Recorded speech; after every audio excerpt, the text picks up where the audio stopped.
Hi, my name is Ian. Just want to talk a little about what we learned about in speech class, which is basically chapters 1 through 4. Um, Also going to talk a little bit about how they've helped me in school and in my life, whether it's work or personal.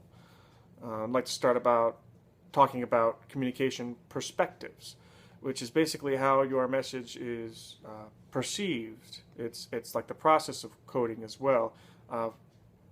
The way you word it, the way you hope that it's perceived, or the way it might be perceived by somebody. An example of that is asking my wife for a cell phone. Basically, if I want a new cell phone, I've got to go to her. I've got to pretty much pitch it to her. So I've got to think about how I'm going to say it. I've got to choose the right words. And I've also got to think about how she's going to perceive those words, whether she's going to like it or not like it, basically. Next would be communicating verbally, which is very similar to communication perspectives, except it's more of the end result. It's more of the actual words that you chose, like whether you chose slang or jargon or formal language. An example is at my job. I see all walks of life, young, old, middle-aged, so I might use slang for some of the younger kids so that way they know what I'm talking about. And I might use a bit more of a formal language for the elderly because they don't know the slangs. They know a little more old-fashioned.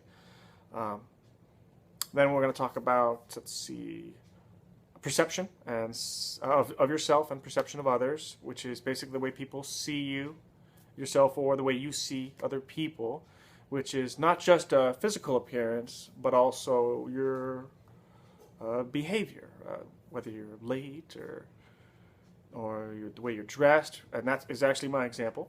In my job, I have to wear a uniform, and I've got to be presentable. I've got to be kept.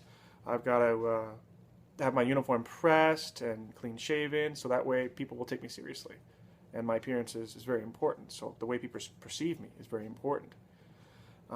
Which that kind of leads into nonverbal communication, which is basically everything but the words you say. It's more of how you say it. It's tone, your body language, whether you use your hands or you kind of nod your head.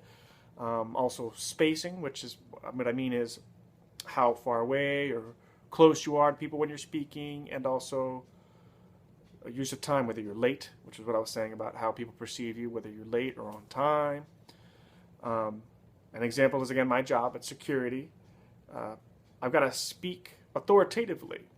But say I speak authoritatively and I lean on something and have my shoulders slumped and I'm not making eye contact with people, and I'm just kind of talking in a booming voice, but I'm acting physically like nothing really matters. So all of a sudden people really probably wouldn't hear what I have to say because they'll just see this guy over there just leaning and looking at the ground but speaking, and they don't know what's going on. It's not a very good way to communicate. So you got to kind of have a really good posture and eye contact, and maybe people think that you're really communicating with them, not with just the words, but the way you do it. So basically, as you can see, communicating is a whole lot of things. There's many parts to communication. It's not just what you say and verbally, but it's physical, and it's even timing on top of that. I just have loved how this class has really helped me, not just in the class itself, but in my work life, in my personal life, with my wife. And it's allowed me to really just communicate a whole lot better.